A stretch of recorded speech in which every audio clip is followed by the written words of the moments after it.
It is Thursday, talking about the Thursday edition of the Arena, and I welcome you to today's edition of the show. Promises to be another exciting one, also informative when it comes to the latest happenings in the world of sports. You can be rest assured we'll also keep you abreast of the business aspect of sports. I'm Samson Oloide. Now let's delve into the thick of things as quickly as possible, and we'll start with a round letter game when it comes to the Arena. It is definitely the opium of the society, talking about football, and we'll start from England, where it was the FA Cup that took place yesterday, talking about last night's action.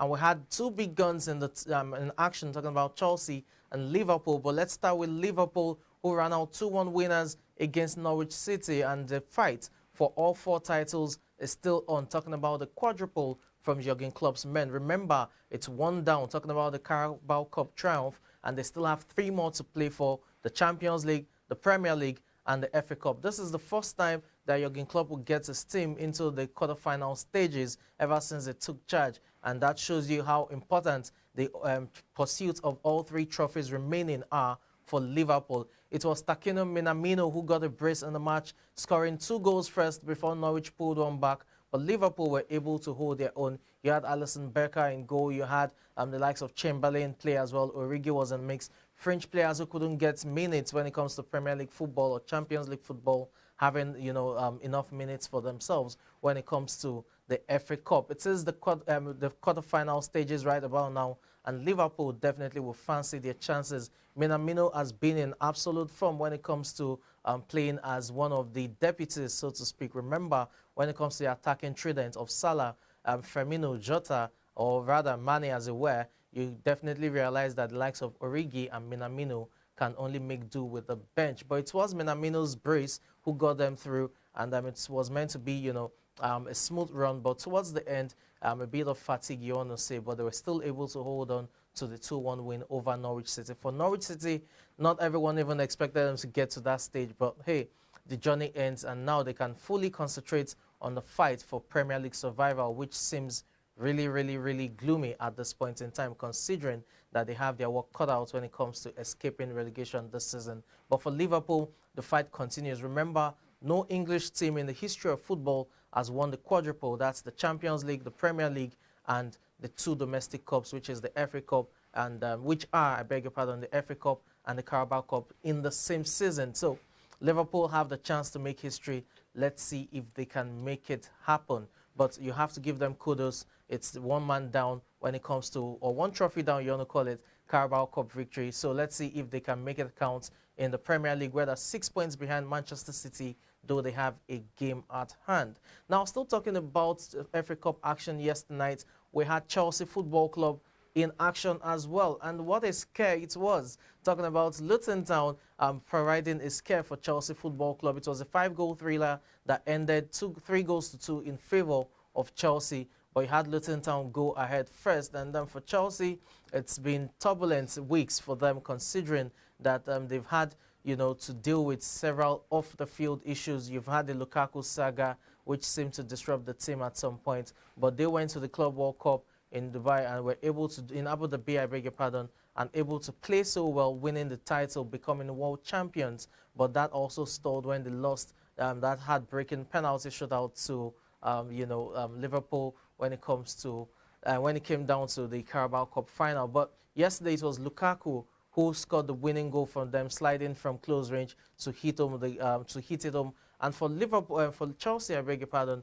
it's a good one, as French players did not only get minutes, they also got goals for themselves. Talking about Saul Niguez, who made the switch from Atletico Madrid down to Stamford Bridge, and has had a very difficult first season at the club. It got the goal for Chelsea. Talking about their first goal, I also had Timo Werner scoring the second goal for Chelsea, but it had to do with Lukaku's strike being decisive in ensuring that Chelsea are also into the quarterfinals. So let's see how the Blues, as they are known, are able to perform when it comes to the quarterfinals of the FA Cup.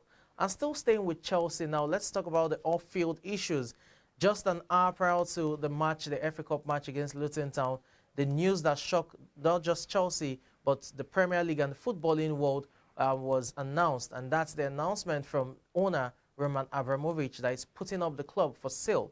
And this is coming as a shock, although it's coming as well on the heels of possible British sanctions due to his close ties to Russian President Vladimir Putin. Remember, the United Kingdom and the EU as a whole, including the United States, are sanctioning Russian oligarchs with close ties to Vladimir Putin, the Russian president, for his invasion of Ukraine in the ongoing Russian-Ukrainian war that has killed several hundreds of civilians and has left almost 1 million people fleeing from their homes. So amid fears of sanctions and seizures of assets, you have Abramovich selling his properties, and now that includes Chelsea Football Club. Remember, a member of the British Parliament, Chris Brown, precisely called for sanctions and seizure of Roman Abramovich's assets, considering his close ties to Vladimir Putin.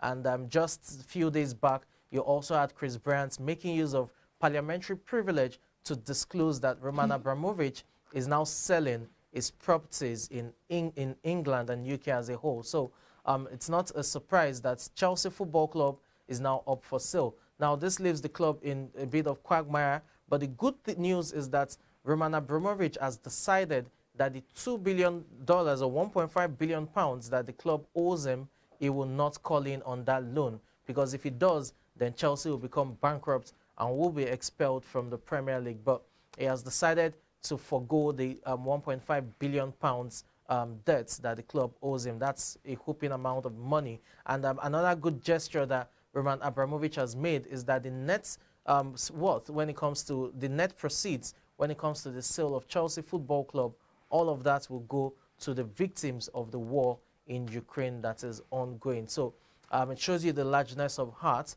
and more importantly, it's also a statement, a subtle statement to the Russian president that despite having close ties with him, he's not in support of the ongoing war in Ukraine. And for Chelsea Football Club, this leaves them with so much to think about, talking about their future in terms of transfers, in terms of, you know, ownership, among other things. Let's see if the players are able to keep their concentration level on a high when it comes to making do with matters on the pitch. But it will be difficult, as right now the stewardship of the club, which you know, you would expect the trustees to take over, they're yet to take over that reins, and it just shows you how maladministratively Chelsea are in some sort of trouble at this point in time. Let's see if they're able to get out of the waters. But you have a Swedish billionaire, or a Swiss billionaire, I beg your pardon, Hansborg Swiss, who is interested in buying Chelsea Football Club.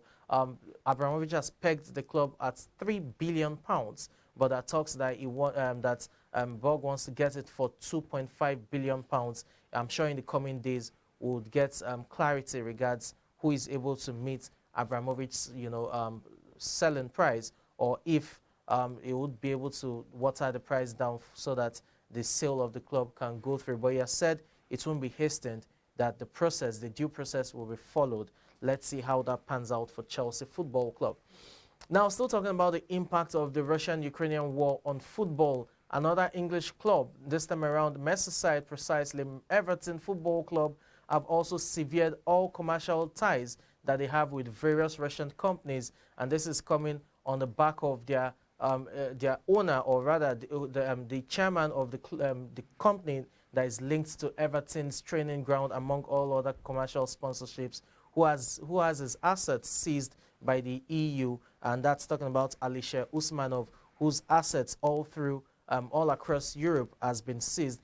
There you have him on the screen, also another close ally of Vladimir Putin, and right now it's not looking good for all the oligarchs who have close ties with the Russian president. Now, for Usmanov, as I said earlier, his assets have been seized, and Everton have suspended commercial arrangements and sponsorship deals with various Russian companies, because Usmanov's company, known as the USM Holdings, where he has a 49% stake, sponsors the training ground of Everton Football Club. The training ground is known as the Fitch Firm, and that's something that would definitely impact on, you know, Everton Football Club. Video game developer EA Sports. Yes, EA Sports are now the latest brand to also sever ties with Russia. And this time around, EA Sports has decided to remove all Russian national teams and clubs from their various games.